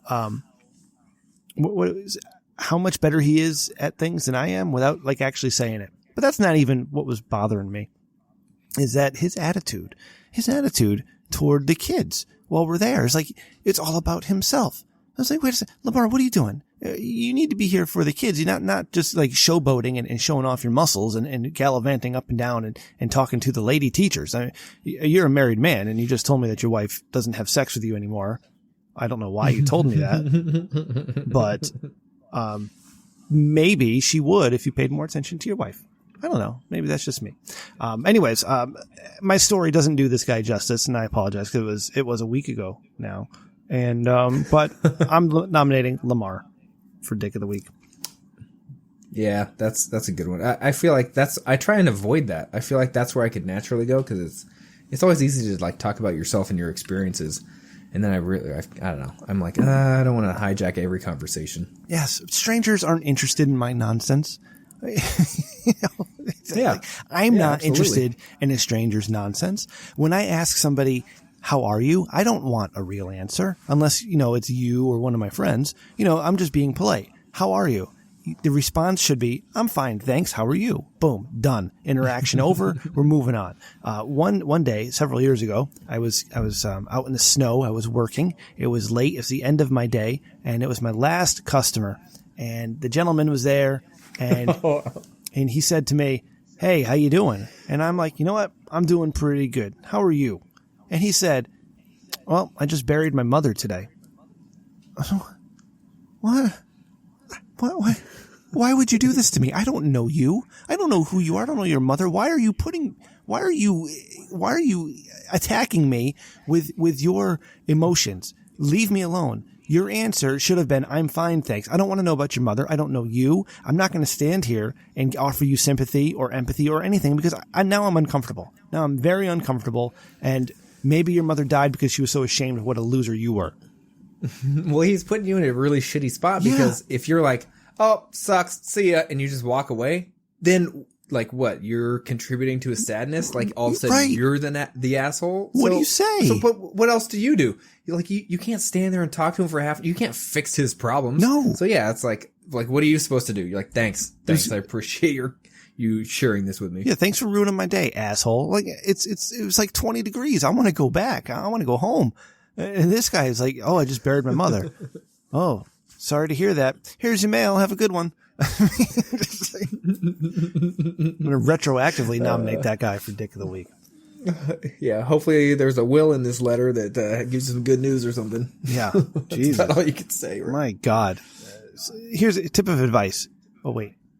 hold on. We'll do that one in a second. Ray, who's winning? Who's your winning for Dick of the Week this week?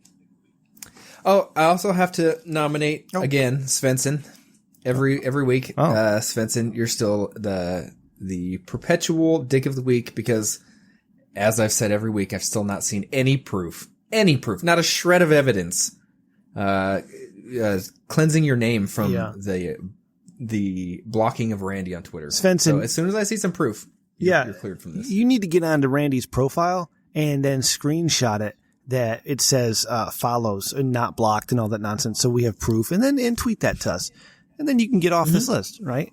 All right. Yeah, exactly. It's simple. I mean, my communication with Randy is very random. Like, it'll be like a week and a half or 2 weeks where I hear from him, quite often. And then I'll go like 3 or 4 weeks and not know where he is.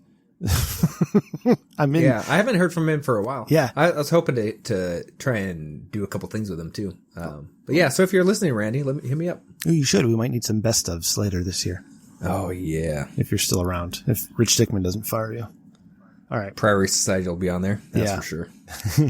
All right. So who's winning? My nomination is going to people who give shitty Father's Day gifts. Me too. Absolutely. And we're not even there yet. Maybe we'll follow up on this one after Father's Day and see if we hear some good stories. Okay. If you have awful Father's Day stories, hit us up.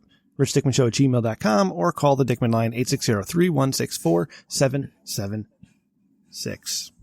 All right. We're gonna motor through because we don't want to take too much time. But this is a bumper for the Dick Tips segment. Because Ray wanted an excuse to make his voice sound cool and talk about himself in the third person. All right. I know what this tip is. This segment's supposed to be, but I'm going to give a dick tip unrelated, and it goes back to what we were talking about earlier. All right. Keep your stupid emotions away from strangers. Okay. We don't need it. Again, how are you doing? The answer is I'm fine, thanks. How are you? Boom. End of conversation. Okay. Real life is not Twitter. All right. I can't scroll past when you're telling me you're having a bad day and I don't know who you are. All right. If only. Yeah. I can't be like Huel and offer a like on things just to make you see I saw it. Just leave me alone.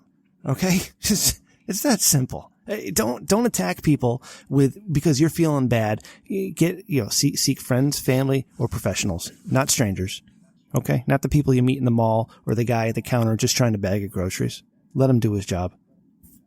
All I can think about right now is someone not answering how you would want and trying to suck you into that conversation. Yes. And you just drag your finger vertically across their face trying to scroll them. Yes. And they're like, "What are you doing?" "I'm trying to scroll past you." I'm trying to mute you. Yeah. Or there's stop touching my face. There's people who like want to talk about something, but they don't want to like address it. So they'll dance around it, hoping you'll ask about it. Right. It's like, things have been really rough lately. Okay, cool. That's the answer I want to give, but that's not the answer they're looking for. The answer they're looking for is, oh, what's going on? No, I don't want that. And I'm not a jerk for not wanting that either, because I don't know you and I don't need your baggage dragging me down. People these days. Okay. People. That's, yeah. All right. Now, people. What this is really about. This is Dick Tips is where we ask pointed questions of each other. Ray, did I ask this question yet? No. Okay, good. As an Asian man married to a Mexican woman, how does one make yellow rice? Are you an Asian man married to a Mexican woman? I didn't. That's you. It's you. You're an Asian man married to a Mexican woman. Oh. So. Did you forget? Oh, okay. Sorry. I was reading it the other way as it was. Anyway. So, okay. Now, I didn't really do that much research. And here's the thing. My wife is like she's Mexican, but she doesn't even I speak more Spanish than her. Okay. Oh my God. So anyway, I couldn't go to her for any information, but essentially what happens is like the reality is, when you're cooking the rice, typically you add a lot of turmeric and saffron or one or the other, maybe both. And that kind of gives it the color. Or sometimes they'll just use like a chicken broth, instead of water, like substitute that in there for a different flavor. Mm-hmm. But I will say, like, the yellow rice is good. There's a place right down the street that my wife and I went to the other day. What was that, on Saturday? So I went and played paintball on Saturday. And so it was like almost 100. It was like in the mid 90s, right? And I'm wearing like all the stuff, right? The mask stuff. So basically I go out there, drink like 8 waters while I'm out there, come back and still weigh like, 5 to 8 pounds less just because you're sweating the whole time. Yeah. And it's, and so it's like, all right, let's go somewhere and eat some food, right? And one of the best things, you get that yellow rice over at this restaurant. Their rice is amazing. But yeah, anyway, that's kind of how they get the color usually.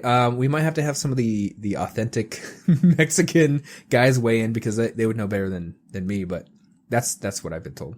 Joma, hit me up. Ray, I had a job interview last Tuesday. Moving up, Ray, looking to get promoted. You know what I'm saying? One of the questions that I was asked, tell me, was how to make yellow rice? No. Yeah, well, it's related. Tell me about this is a weird something. Interview. Yeah, tell me about something that you recently learned or taught yourself to do. And I said, oh, well, matter of fact, yesterday I made butter. I made butter. That was my answer to the question because it just happened. I made, I got a bunch of cream and I beat the shit out of it until it turned to butter. It was beat the shit out of it. It was with a hamburger. Yeah, hamburger. I beat it with a hamburger. Cheeseburger. Sorry. But it's a process so simple, and I feel stupid now that was my answer. I quickly followed up with, I'm also teaching myself how to paint like Bob Ross. So a couple. Yeah, I mean, no, that's good. That's good because okay. So we as you just recently learned, have an opening at my job for someone that just recently left. So we were doing a bunch of interviews this week, and yeah, it's those kinds of questions are great. And just going through the interviews, man, interviewing people's fun. I think just going through interviews is fun because you kind of never know what's going to happen. But yeah, I tried to ask some questions like that, and I didn't get any really good responses. But the one thing that I did take away was I did interview a guy that worked at Guantanamo Bay, so that was kind of fun just to be able to talk to him about that a little bit. I can't go into the details. Yeah. I was sworn to secrecy, but it's interesting stuff. I do interviews for my job as well. I hire a lot of people, and there are times I have to catch myself because I want to sit there because some of these people have super interesting stories, and I want to ask a lot of questions. Right? Fast food restaurants or military stories, or I've interviewed professional baseball players, like this guy who signed a contract with a major league team, and he was leaving for 6 weeks before he could start the job to go to a minor league workout or some nonsense. Yeah, it was crazy. Wow. Yeah. One of the let me think. I'll mess this up. One of the girls on the cheer squad with my kids, her dad, I think it is. Somewhere.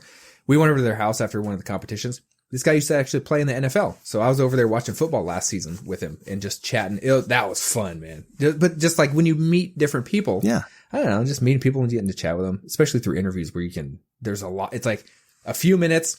You learn a lot about them, and then next, and it's just constant learning new stuff. That's fun. I read a study because every once in a while I get on one of these kicks where I think I need to take a bunch of vitamins and stuff. I got to be healthy. Yeah, and then I quickly don't commit to it, and then I'm done and I move on. But I was looking into this one ingredient, turmeric, and as it turns out, in the Middle East and in India, where they use lots of turmeric, they have lower instances of Alzheimer's disease and degenerative brain diseases because of the turmeric. Is that how you say it? I need to look that up. That's how I say it. So I tried taking these because one of a couple things scare the shit out of me. Cancer and Alzheimer's disease. Right? And because I got into I started obsessing over having Alzheimer's disease, I started taking turmeric pills for inflammation and for brain health. Yeah. As it turns out, it doesn't mix well with my intestines, and I gave myself more problems. Well, maybe. Do either of those run in your family? No, they don't. But we can't go too much. We have to finish up soon. But my as I got older, and now that I'm I'm 38. I'm 38 and a half now, Ray. Okay. And my mortality is fucking with me every day. Not so, I'm in a good spot at the moment, but I had a few weeks ago, it was really bad where like everything was just freaking me out. And the thought of not being there for my kids, just like makes me insane. So I don't know how I got there. That's really deep for this stupid podcast. I'm sorry. All right, so here's the thing. All right, check this out. When has worrying fixed anything? It doesn't. That's why I'm in a good spot right now. Yeah, so check this out. Here's what you got. We got to find the positive and everything, right? Mm-hmm. Ultimately, that's what you got to do. But here's where the turning point for me. When I was probably like, I don't know, 14, whatever. A church group rented out Six Flags. So it was like a bunch of us, the denomination from California or whatever. Quite a few of us went to Six Flags. So it wasn't like 100 people there. I remember going to this one line with a friend, and the entire time I'm clenching every muscle in my body as tight as I can, right? Just freaked out. And I got off and looked at it and went, man, I don't know if I can keep doing this. And I thought about it and I said, you know what? Like, I'm looking up going, man, that's way up there. And I went, well, what happens if it flies off? Like, what am I going to do? Like, what am I afraid of? Like, the roller coaster flies off and I fly through there. Like, what was I going to stop it? And so after that, just kind of let loose. Anyway, but it was a great time. And that's the thing. Like, you just have to enjoy it while you're doing it. You can't worry the whole time. Right. There's your positive spin on it. Rich Dickman Show. Not just a podcast. It's a lifestyle. The other thing too, it's try and be healthy too. Now this is the thing, like, enjoy yourself. But, when I exercise, like, I'm not going to try and stay in like great shape or anything, but I've always had this philosophy is I'd rather hurt from trying to be healthy than hurt from sitting on the couch being a fat ass. Now, ultimately do what you want, but I still would rather like hurt from being healthy, if that makes sense. So it's kind of a good feeling. If that's an approach some people might find helpful. Tossing back to what we spoke about earlier in the episode, Ray, are you fuckable? Oh, am I? Have you seen me on Tinder? See, oh my God. My dilemma is that like only one part of me is my massive penis. Everything else is not fuckable. So, I kind of get lost in it all. Let's bring this one home, Ray. Let's put it to bed. Nice. Let's come back and do it again next week. Check out our guest this week. Say it for me, Ray. Priory Society. Yes. Find Eros and Isis at PriorySociety.com and the Priory Society podcast at Priory Society on Twitter. I'll have the links to their website and the show on our webpage when this show goes like, where the fuck am I, Ray? What the fuck is going on? Jesus Christ. I don't know, but I will say this. Even if you absolutely have never thought about swinging or it doesn't interest you, but you just like to learn stuff, absolutely give it a listen. And obviously, if you have ever thought about it, that's a great place to start because they're not trying to force anything down your throat. Ray, when's your baby due? Middle of August. Oh shit, it's coming up. So we're looking at what, when you guys will be back in the market, like December is when you're looking to start swinging? Actually, you know what? Let's get to, I got some more Tinder conversations and one of them might have a little bit to do with that. Okay. All right. We'll do that next week or something. Yeah. All right. Next week, we don't have a plan yet for next week, but we'll do something fun. We've been doing a lot of interviews lately. Maybe we'll keep it up and maybe we'll take a break. I don't know, but it's Ray's last 5 episodes till he signs a new contract. So you can follow me on Twitter at Remgar, REMGHAR. You can follow my mother at Rem_Mama. I had lunch with her and Papa Rem earlier this week. We went to Red Lobster. Do you have Red Lobster out there? You know what? We do, but I've never actually been, which is crazy because I love seafood. Back when I was a child, my parents and I used to go out to dinner like on a weekly basis to the point where we'd get all dressed up to go to a restaurant. And Red Lobster was like high class dining at the time. This was like 1986, 87. Nowadays, not so much. But my father, man, he still thinks he's back in those days. And so he's always excited to go back to the Red Lobster. You can follow producer Ryan on Twitter at RyanTRDS, nice. And you can follow, who am I missing? Sir Zero, Randy at Sir Zero with an E. Okay, yeah, get our shirts on How Amazon. How about Svensson? Follow Svensson at Dance DJ 2K. Dance DJ 2K. That's right. Okay, Ray, where do we see you, and where do we find you, and where are you streaming? So on Twitter at Jules Winfeld, you can. So the latest Twitch stream, twitch.tv/Jules Winfeld. I actually was talking to my friends about the Tinder, and there's a little conversation on that if you want to catch the old episode of that. So anyway, that's there. I don't get on there super often, but whenever I do, it ends up being pretty fun. Oh my God, I didn't see that you put Tinder convos in the notes. Tinder number 2, is that one complete?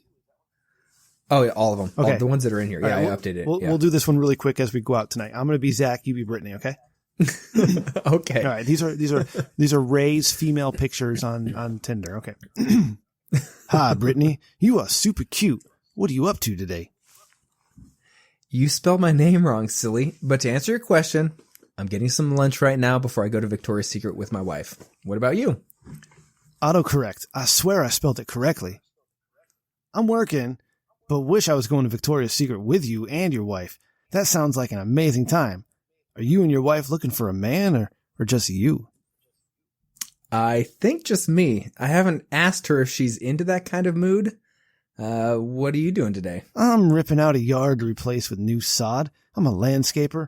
I would follow you home from Victoria's Secret any day. You are very sexy. I would love to fog up your glasses.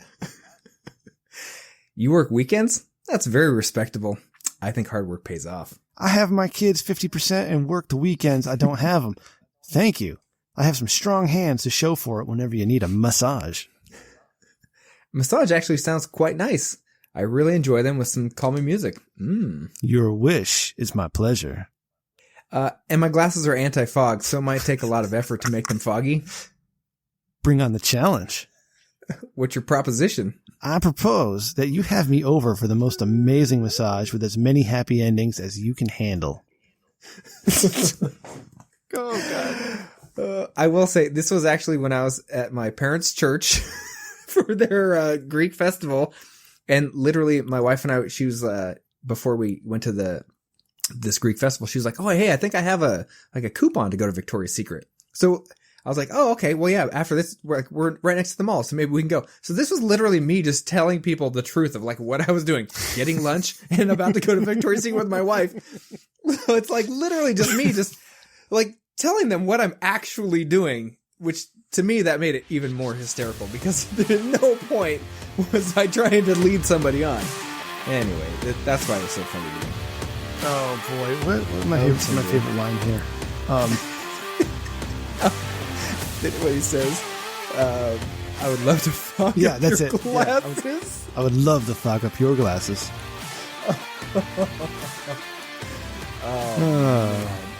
Thanks for listening.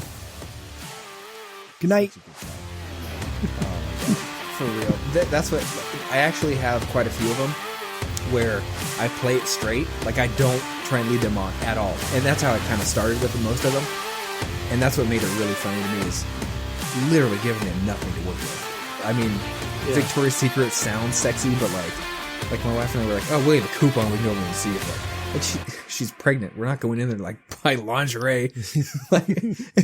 So anyway, that's why it's so funny. I actually had another one. The guy somehow like deleted the conversation, but he was like, are you messing with me? He's like, are you bi? Like, are you like, it got pretty funny. Guys are ridiculous. Man. Guys are ridiculous. Oh, I need more people like Eros in this world. That dude's awesome. Yeah, absolutely. No, both of them were super cool. Oh yeah, no, totally. Isis, Eros, very beautiful people. Both, spiritually and physically. So, God, it's awesome. Gonna have him back.